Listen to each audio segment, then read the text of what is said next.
Well, good morning, church. How's everyone doing this morning? Wonderful. Happy Sunday. Well, as you can tell, I'm not Pastor Tim. He's sick. He messaged yesterday and said, hey, I just really am not feeling well. What do you think? And I said, well, I'm going to pray for you, and probably you should pray for me then. So, if you don't know who I am, my name is Ryan Brenneman. I'm the Director of Operations. Part of my role here at the church is to connect ministries together, and it's such a distinct privilege to be able to work with everyone. You probably see me running around doing all different kinds of things, and this morning I'm going to be giving you just a little glimpse of Awakening to Community. That's where we're at. It's not a series, but rather a theme. Something we've talked about in staff meetings, that awakening to various parts isn't something we just want to touch on in January, but it's something we want to touch on throughout the entire year. Today we're talking about awakening to community, and Pastor Tim likes to talk a lot about big circle, small circle. One of the first times I ever heard that was in membership class, and I remember thinking, what is this big circle, small circle thing?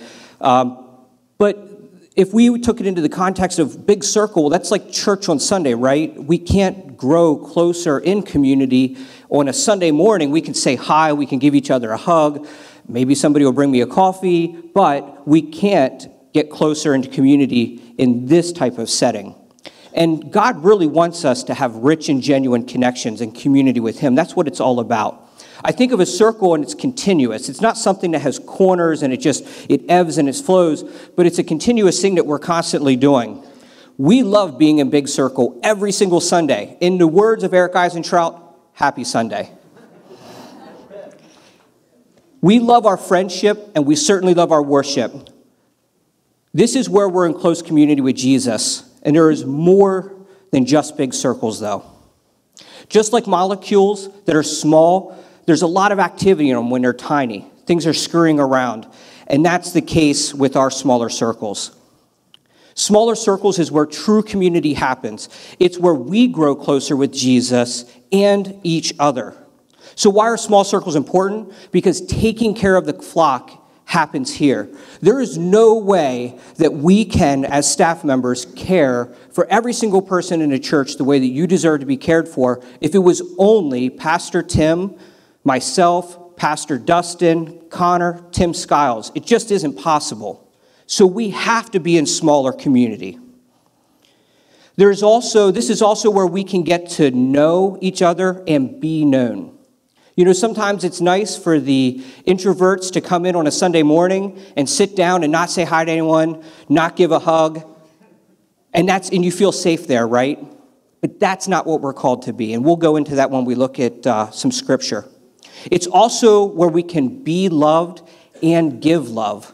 I think of Christmas, right? It's better to give than receive. And I don't have kids, so I'm more on the giving side of this. I think I say to my sister, maybe someday I'll pay you back. I'm not 100% sure. But right now we're working on about 14 years of lopsidedness, so I'm looking forward to the latter part. I always tell her I'd like to go on a cruise, but we'll see what she does. It's also, though, where we can resolve conflict and move forward in this life of faith, hope, and love. I think of this past week, it was a rough week for me, and it really pulled me closer in community. The closest friends that I have were called onto this week, and it was through that friendship and that community that I was able to persevere through. Today is about how we view ourselves together, though, and what it really means to care for one another. We'll do this through some scripture, but also hearing from those who are already in community together in smaller circles with what previously was called home groups, now transitioning to life groups. Those who are already in smaller circles are kind of experiencing what many of the first believers did in the early church. The tension today, though, is that we are all so busy, right? And being in a smaller community isn't going to lessen your schedule. That's not going to happen, but it will change your outlook. So you have a friend to turn to when you're in need. A need for advice, maybe a hug, maybe some ice cream. Livy's open soon. And also binge watching Netflix or Right Now Media. We should plug that. Now, if you wouldn't mind joining with me as we read just a sliver of Acts 2, chapter 2, verses 42 through 47. We're going to be reading from the Voice. You can follow along on screen or in your Bible if you have it, or even on YouVersion. I once heard somebody ask a question, well, what version should I read? And it was stated, the version that you read the most. Let's not focus on the things that would disseminate. Is NLT or NIV better? It's the version that you're actually reading God's words through, and that's so critically important. So we're going to turn to Acts chapter 2, verse 42. I'm going to do that. I was smart. This is really tiny in the Bible, so I cheated and printed out a bigger version. If you would like to follow along with me together, we'll read it, and we'll start at verse 42. The community continually committed themselves to learning what the apostles taught them, gathering for fellowship, breaking bread, and praying. Everyone felt a sense of awe because the apostles were doing many signs and wonders among them. There was an intense sense of togetherness among all who believed. They shared all of their material possessions and trust. They sold any possessions and good that did not benefit the community and used the money to help everyone in need. They were unified as they worshiped at the temple day after day. In homes, they broke bread and shared meals with glad and generous hearts. The new disciples praised God, and they enjoyed the goodwill of all people in the city. Day after day, the Lord added to their number who was experiencing liberation. Awakening to community. Some things stand out to me. One, in the last part, the growth of the church is not merely in numbers, but actually considered into the increase of faith and charity. It has nothing to do with being bigger. That's just naturally what happens. The call to the increase of our faith and charity and in community is what's most important. Another thing that I recall hearing a lot is the breaking of bread, right? And some of the best conversations and growth happen over a meal. At the end of the day, we settle down, we have food, and what happens before eating? Anyone do anything special before we eat? Pray. We do this in remembrance of thanks of Jesus, just like his communion. We can also find this in Matthew 26:26. And it says, as they were eating, Jesus took some bread and blessed it. Then he broke it in pieces and gave it to the disciples, saying, take this and eat it, for this is my body. It's a reminder that Christ dwells within us. I think of meals like we're getting ready to invite somebody over. Super Bowl is coming up. And for you Steelers fans, are you guys having a Super Bowl? No, it's too soon. I'm sorry. Pastor Tim, I apologize. You're at home watching this online and thinking to yourself, man, I didn't have this in my script right. I changed it. That's the liberty that I guess that I have. You know, the church is built in Acts. And everything starts small and it grows. Thus, we now meet in larger buildings. But our call to community has not changed just because of the size. You know, proper scale is really important. Francis Chan gave up his mega church to start church in every single home because he saw the church grow to a size that was not healthy because it didn't scale. When you're a church running 15,000 people on a weekend, how do you connect with people and make sure that everyone is connected into smaller circles? You know, we think church our size is big, but it's really in context, it's not, into what some of these mega churches face. And I can't imagine a turmoil looking back at it as a pastor, wondering if they didn't get away from the Acts model. And that's not, they'll all say the same thing. You know, it's about closer community, and they spend so much effort with family pastors. It's really driven home. I read in my study Bible last night, and it kind of wraps up the verse that we just read is this. Although this young and thriving church, meaning the church that we read about in Acts, has no political influence, property. I mean, they were meeting in homes hidden away at that time. There was no way that people could meet openly in a church and talk about Jesus. They have no fame or no wealth, but it's powerful and it's mighty. Its power is centered in the living gospel. The people value one another more than possessions, and they come together as a large, passionate, healthy family where it's natural to pray and share all of life together. And all of the church said, amen. All right. You know, Tom Richards explained life in such a way. It was pretty beautiful. It was in a meeting a couple weeks ago, and he said it's a beautiful mess. With just beginning to date somebody with kids, I can attest to this. I mean, the beautiful part, not the mess. All right, here is a short video of what it may look like when some of our groups get ready to meet.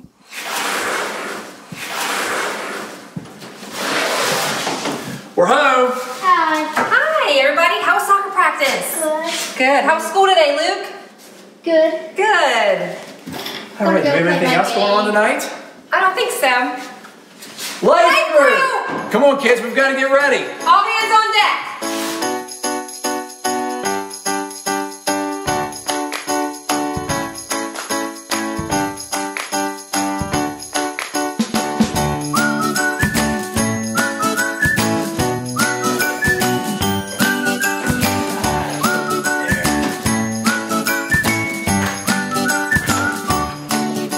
What are you doing? Let her in the trash can. Hurry up, we got a minute left before our guests come.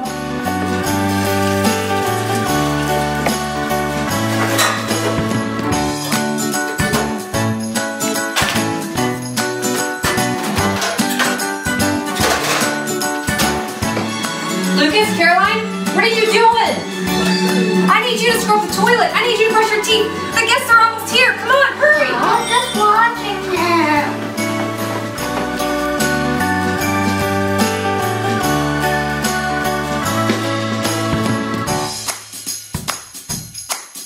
Lucas, are you done yet? I'm done. Nobody likes to step on Legos, that's for sure. Good enough.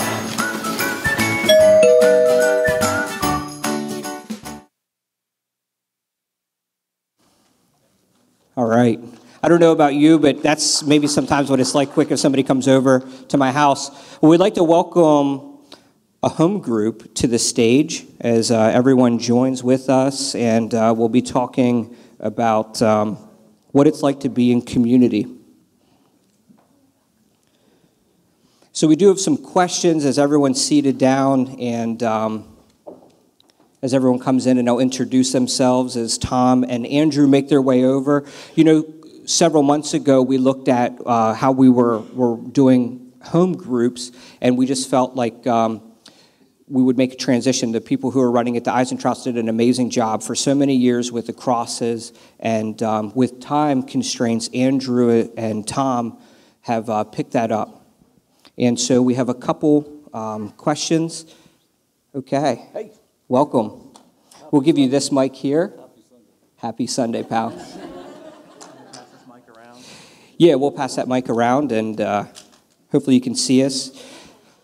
So just real quick, this is Andrew Orndorff, and you saw him on a video with his wife, Christine. Thank you so much for allowing me into your home. They made a great meal. I always talk about sometimes I don't have home-cooked meals, and on Tuesday night I had roast beef. It was fantastic. And then Tom Richards, if you want to raise your hand, Tom is going to be helping co-leading the new life group. You know, Andrew, and we'll start with Tom, I think because you have the mic, and we'll just make sure it's on. Yep, just power, hold, press and hold. Okay, mic lesson 101. What's the first word that comes to mind when you're describing the experience of being part of a group? And you have a lot of experience in the group model for where you came from. Yeah, so where my wife and I have come from, I mean, we've lived in several different places, Arizona, Chicagoland area, Kansas. And in each of those places, we've been able to be a part of a small group in some form or fashion, different models and stuff. Probably the first word that would come to my mind, though, is family. For the simple reason that I grew up in Iowa, my wife is from Maryland, and so living in those places, we didn't have family that were anywhere close by. And so our small group became our family in a very real and legitimate way that we didn't have otherwise. So family. Thank you, yeah. I mean, I think I can attest to that, just being, you know, where I don't have a lot of family and the church has become my family, and that's so important. Now, you said that life was a beautiful mess, and I said that earlier if you didn't hear backstage, but talk about that real quick. It really is real. I mean, whenever you get involved in relationships with people, it's a mess. True.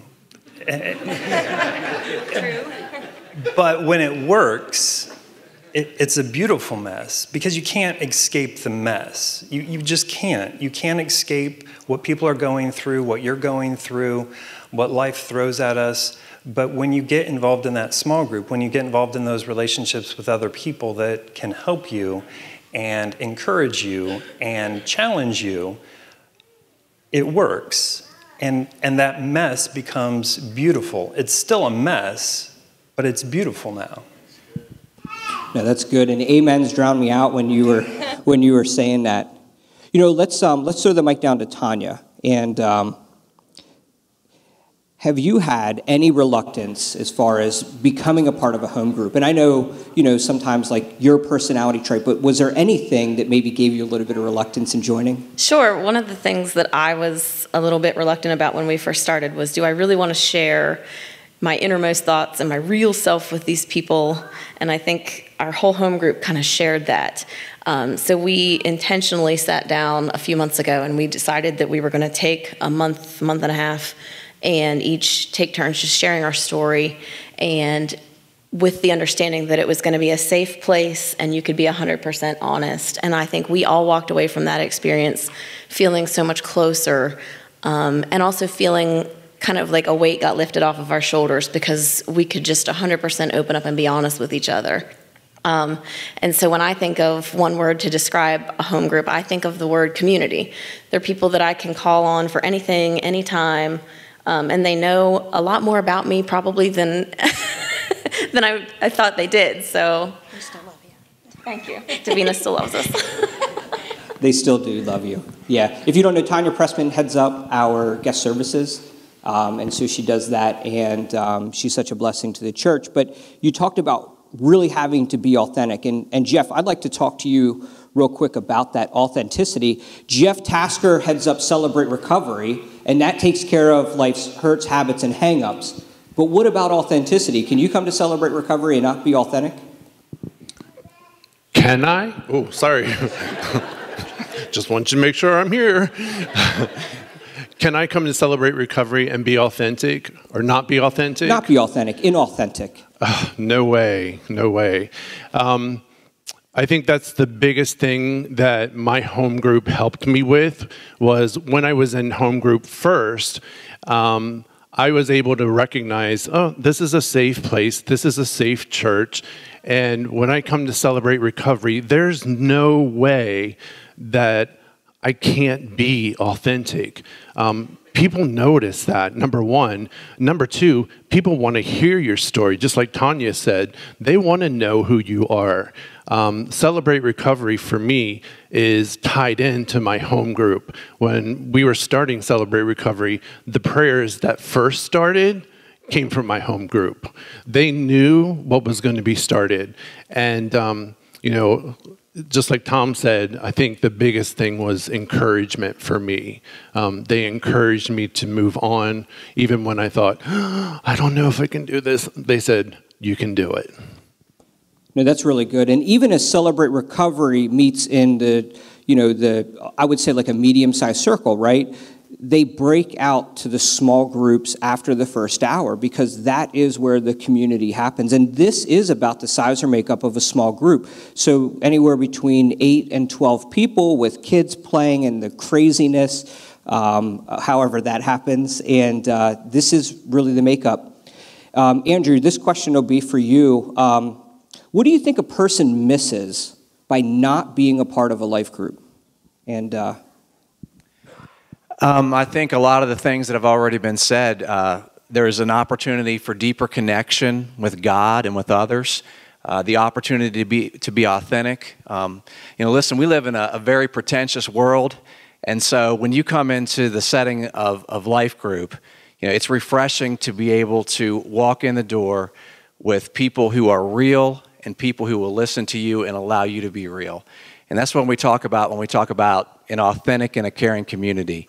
So by not being part of life group, you miss that opportunity within the Lighthouse of Hope. yeah, that's really good. So of the panel, just raise your hand if you're leading a life group.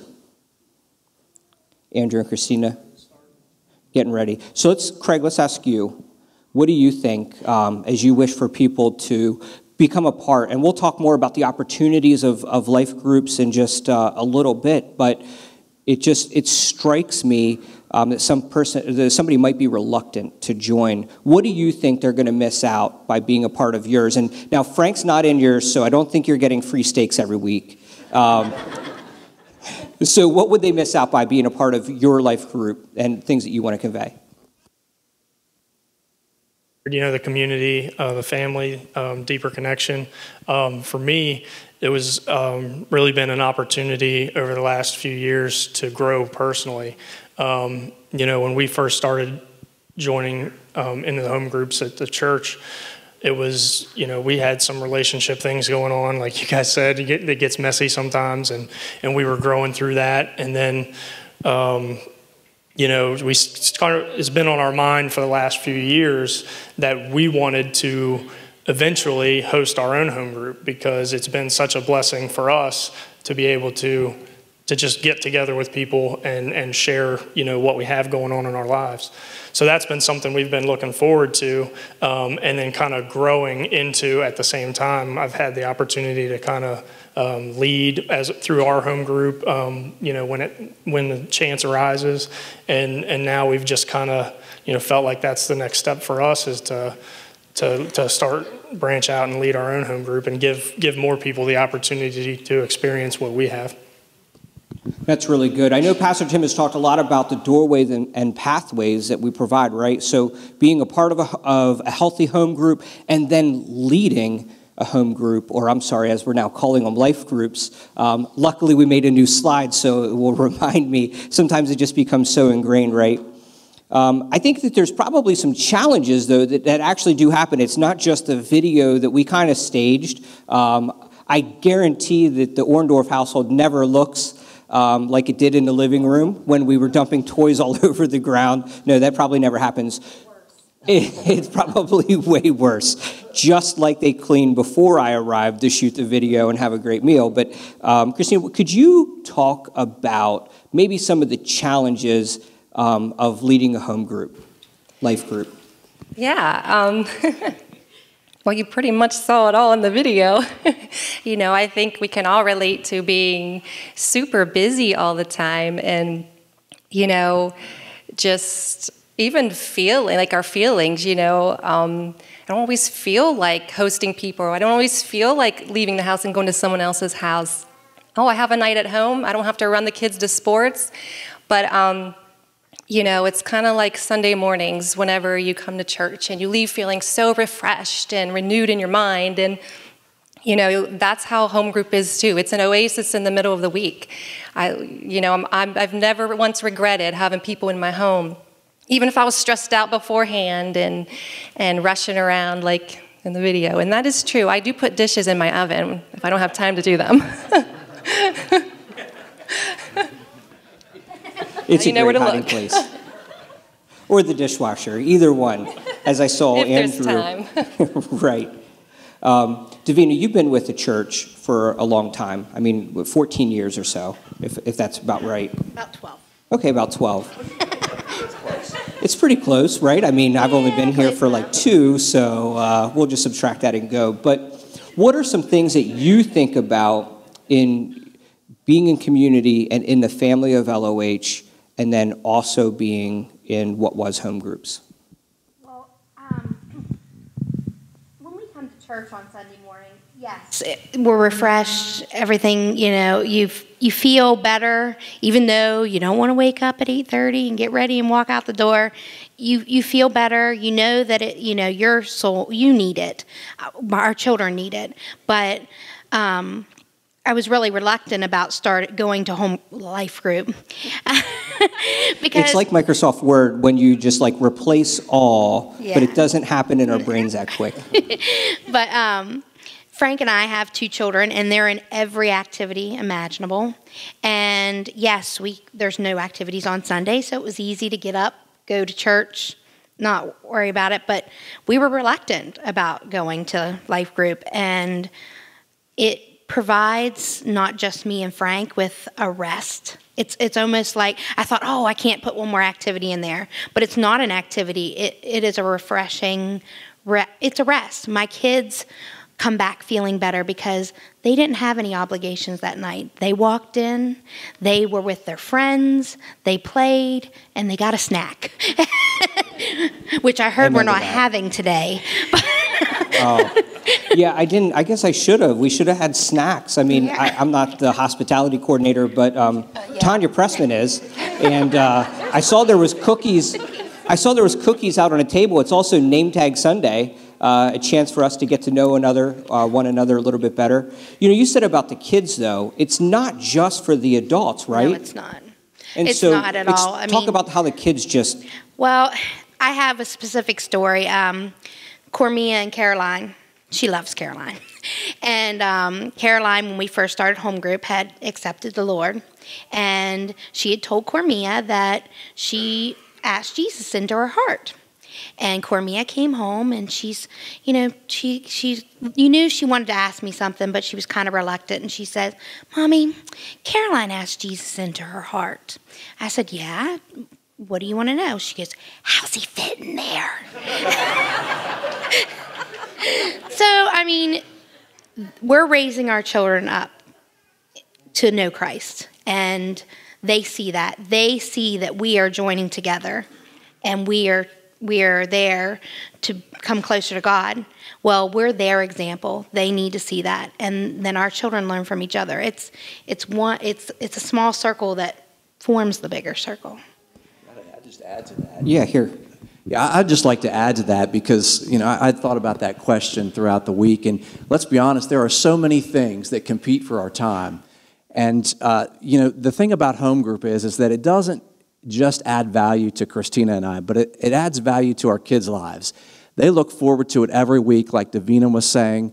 And, you know, we're living a legacy right now. We're living it out. And so we are instilling into our children the value of community, the value of relationship with other believers, the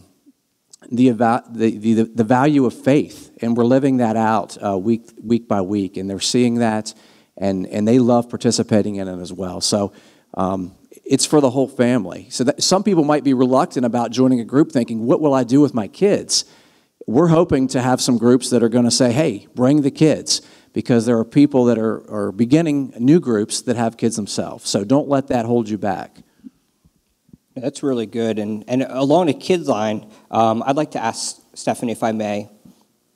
You know, I saw on Facebook, and sometimes it's hard putting it out something publicly, right? And she asked for some advice of a newborn, and you cried out. And I thought to myself, man, do you let a 7-year-old cry it out? Like, I'm like right in on this thing. Sorry, Danielle. But maybe a 7-year-old needs to cry it out, or a 2-year-old. And so I'm thinking, like, I'm going to like scan through this post and try to like dib in on some parental advice before a book comes on Amazon. And it's true. And so, but that authenticity, right? Like having that closer community is so important, probably as raising a child. And absolutely. And I think it's hard for me to be open about parenting because I had Aiden when I was 18 and I wasn't married. And so I feel like, even though it might not be the case, I feel like a lot of times that I maybe have been criticized. And so when I put that on Facebook, like, hey, do I let my 4-month-old cry it out? I'm scared. I'm scared for what you're going to say because I don't know if I'm going to get bashed up and down. However, I think when people put things like that out there, it does help others along the way. People who might even be more scared than I am to put that out there for them to see. Yeah, sometimes it's hard, right, being authentic and really throwing our stuff out there, and that's a difficult thing. She was very brave. It wasn't in our private LOH Facebook page. That's a shameless plug, actually, for that. So I'll just throw that in there. But rather wide on Facebook. And I think that's the very unique thing about joining into a life group of closer people, our closest friends. And not that we know everyone that originally that was in that group, right? Can I? Yeah, you can. We didn't know Andrew and Christina like barely at all when we joined their home group. And one of the first things I said to Greg when we got there, I was like, oh my God, look at their house. They're too Christian for us. I'm serious. I was like, they're too Christian for us. We are so messed up. We need to be with people on our level. But I'm serious though. I'm so serious. But in sharing and spending time together, you realize that we are all on the same level and we're all dysfunctional. So, I mean, it's okay. We all have stuff, right? Tanya. Sure. I just wanted to add one more thing too, was once we got to know the people in our home group and we authentically got invested in it and we shared and we took the time to study, we found out that we have a lot more in common than we think we do. You know, every single one of us walked out of there thinking, wow, I didn't know that about them, but it makes me appreciate their experience even more. So that is invaluable. That is invaluable. Eric, you now have somewhat of an empty household, but you've raised up your kids. What would you say maybe their experience was growing up and leaving the house, experiencing that small, tight community, and then yet modeling that themselves when they leave? Well, coming into life groups at LOH, they were teenagers, so I almost, in many ways, that they pushed my own growth because previous places, and I'd encouraged the church, I said, hey, I felt very comfortable in a large group, and I could easily come and worship, but the challenge is really to push past that comfort and come into community.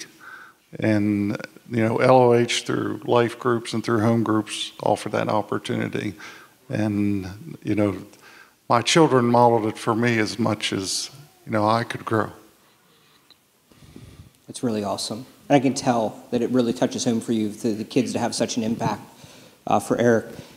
Who in this room here, just by a show of hands, if you're in a home group or a life group right now, either in or outside of this church, raise your hands.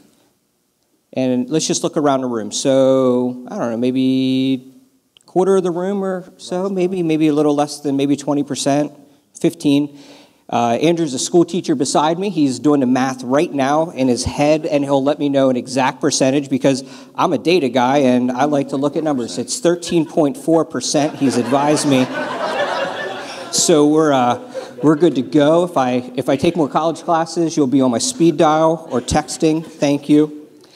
And that's so critical as we look around the room, right? I think as we connect to the church, it's so critically important to be in community with one another so that we can feel open and honest. We do all come from different things. I mean, I have a very small house. It's just me, but, I think, how would I fit a group of people in here? And then I realized, for people my age, I'd be like, oh, man, this is cool. We wouldn't mind that at all. You may have questions about life groups or home groups in the audience. And we're going to put a number up on the screen. If at home, online, welcome, first of all, to our listeners on Facebook Live and YouTube. The number is on the screen for you as well as in the audience. You're probably already on your phones. I know, following along in YouVersion Bible app, not checking the status of Facebook or Snapchat. But if you had a question about life group and you were interested in having the panel here touch on it, text the number. And I'll get it right here on my phone, and we'll talk about it. But as people are doing that, Andrew, you guys are taking the lead on the ministry. Why did you guys want to do that? And then I say you guys because it is Andrew and Tom together doing this. But why did you want to take the lead? Well, for many of the reasons you've heard already, hopefully you've heard the value of the life group ministry and being involved in that. But when I think about life group, I think of an opportunity for deeper connection with God and with others. And Tom and I came up with a vision for the ministry, and it says to provide hope in Jesus to one another and the world through an authentic and caring community. And so if we break that down, first of all, we're about pointing people to Jesus. Hebrews tells us that Jesus is the author and perfecter of our faith, and we're to fix our eyes on him. So number one, we want people to grow in deeper relationship with Jesus Christ. Number two, the awesome thing about life group is that it's done by one another. Okay, it's not just on the life group leader to do the ministry. The ministry is done by one another. So you have an opportunity to be ministered to and also to minister to one another. And so that's a really cool and unique thing about being involved in a life group. And number three, it's an opportunity to be real, and which we've talked about already. You know, real where you are in your walk with the Lord, real about your struggles and your burdens and your victories. And it's a place where you can come and people will pray for you, encourage you, hold you accountable, and love you. And so as you go throughout life Monday through Saturday, you know, this is very critical in helping us to live out our life of faith. And so that's why I'm excited about it. That's why I think it's important. And I know Tom has something to add as well. Yeah, so for me anyway, part of doing the small group is seeing life group, is seeing what happens on a Sunday morning, and then seeing small groups as a microcosm of what happens on a Sunday morning. And in some ways, doing that more efficiently, and in some ways better than what can happen on a Sunday morning. Now, that's not to negate what happens here on a Sunday morning by any stretch of the imagination. But when you get into a life group, you have the opportunity for that direct accountability. You have that opportunity for conversation, for questions that just can't happen typically on a Sunday morning when we're involved as the large circle of people. So you have this smaller circle that's able to do that and to provide that challenge, that accountability, that encouragement in a more direct way to one another. Also, you know, this idea, a long time ago in our ancient text, there was this story of this brother who killed another brother. And God said to this brother, hey, where's your brother? And the living brother said, am I my brother's keeper? Interesting then, throughout Scripture, we see this heavy thread in a response to that pretty much says, yes, you are. You are your brother's keeper. So that opportunity to help each other grow in our spiritual journey, to ask the questions, to be that encouragement, to be that confrontation at times. And I know we don't like that word, but that's part of what it means to follow God in the way of Jesus, is that we're challenging one another and spurring on one another. So, anyway. No, that's really good. It's so important that we watch out after each other. And many of that initial connections is from joining in community with one another. There's a couple questions that came in live. I guess there's many people in the room or in Facebook and YouTube land that are sending some stuff in. And so there's some really great questions as more are coming in right now. Wonderful. So the question is, if I have kids, is there a way that we can guarantee the group we enter to have other kids as well? I think we'll try to do our best to make sure people with kids are in groups with kids.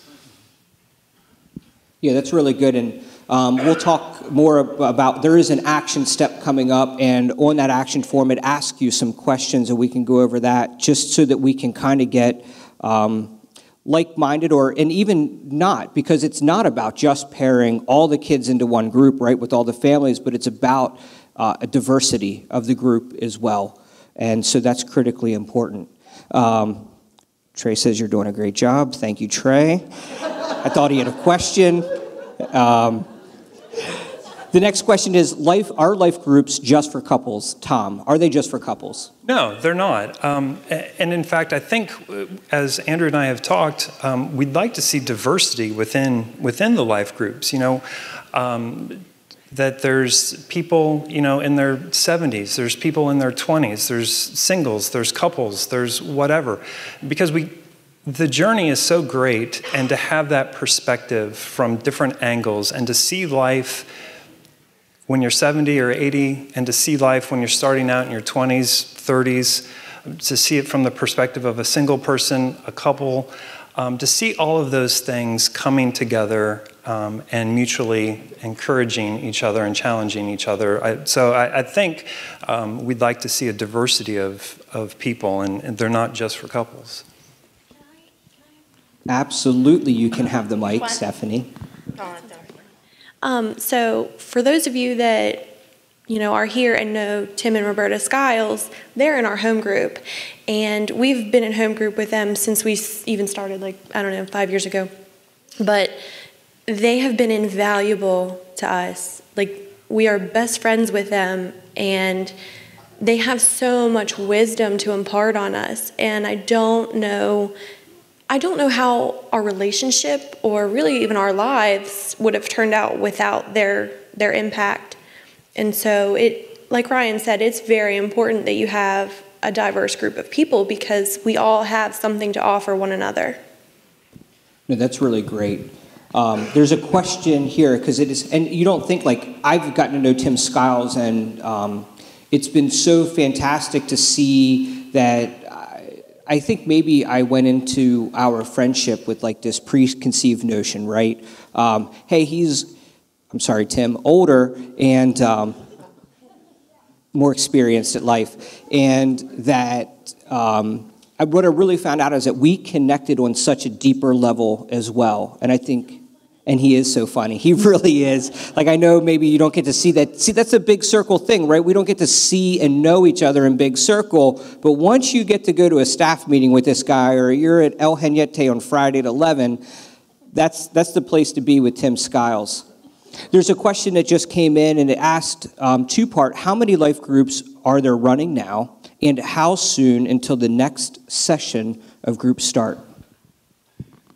Well, there's currently 4 groups up and running, and we have people that have committed to start 5 new groups, hopefully within the next few weeks.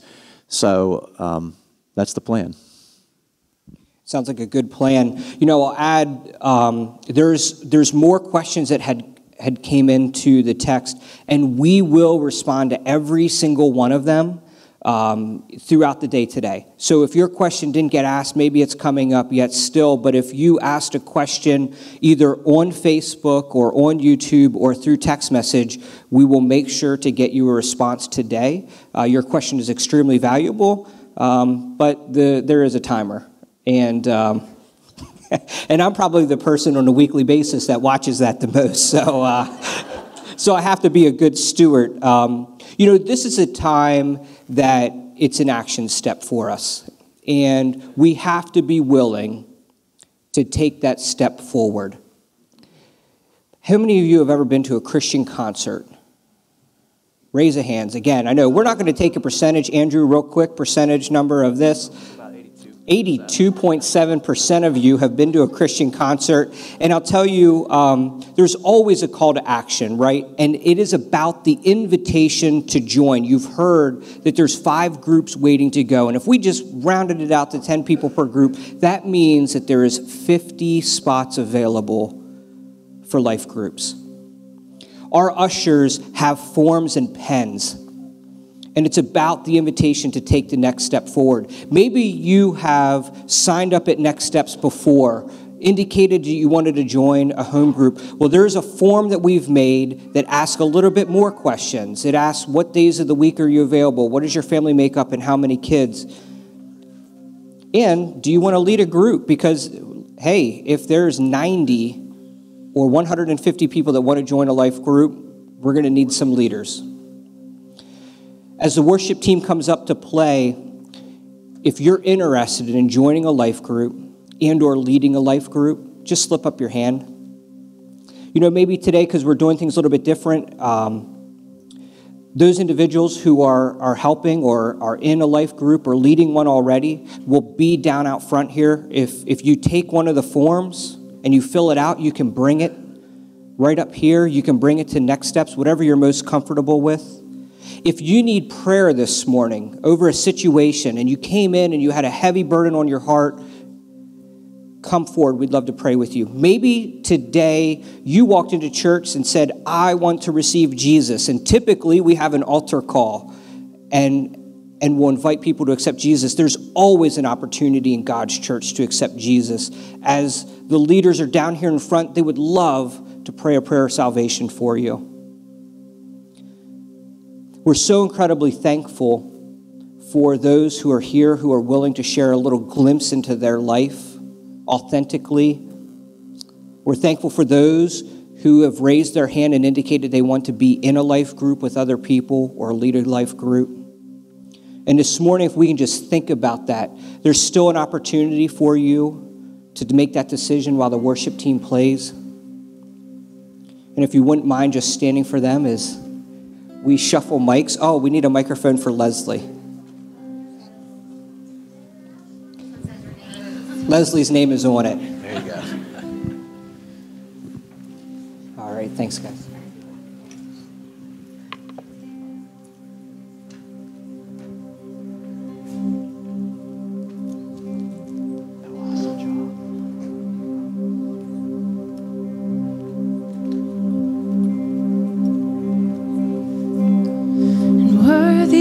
Every song we could ever sing,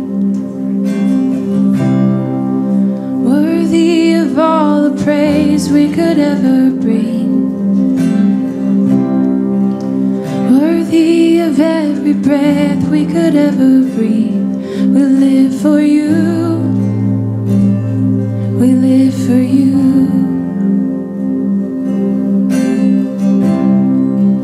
Jesus, the name above every other name. Jesus, the only one who could ever save. Worthy of every breath we could ever breathe. We live for you. We live for you. And holy, there is no one like you. There is none beside you. Open up my eyes in wonder and show me who you are and fill me with your heart and lead me in your love to those around me. Oh, you're worthy. Sing that first verse, worthy. Worthy of every song we could ever sing. Worthy of all the praise we could ever bring. Worthy of every breath we could ever breathe. We live for you. We live for you. Jesus, the name. Jesus, the name above every other name. Jesus, the only one who could ever save. Worthy of every breath we could ever breathe. We live for you. Oh, we live for you. Sing holy and holy. There is no one like you. There is none beside you. Open up my eyes in wonder and show me who you are and fill me with your heart and lead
one like you. There is none beside you. Open up my eyes in wonder. Show me who you are and fill me with your heart and lead me in your love to those around me.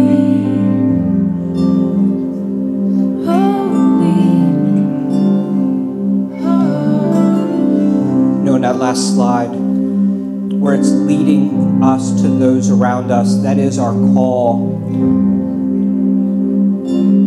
It's so critically important that we share life with each other. As we lead out this morning, God, we know that you have amazing things. Lord, we know that there are unspoken prayers in this room, people that are just, they're down, they're looking for how do I connect.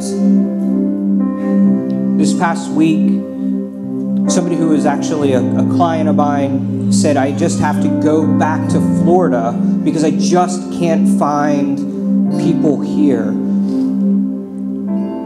And it troubles him that in the community that we're in, that he fears his biggest challenge will be staying away from drugs. And he's looking for community. And he's striving for it. And so we pray for him that he would find community, whether he decides to stay or go to Florida to be back with his family. But Lord, you know all of these circumstances, and we're so thankful that you're working ahead of us in those instances.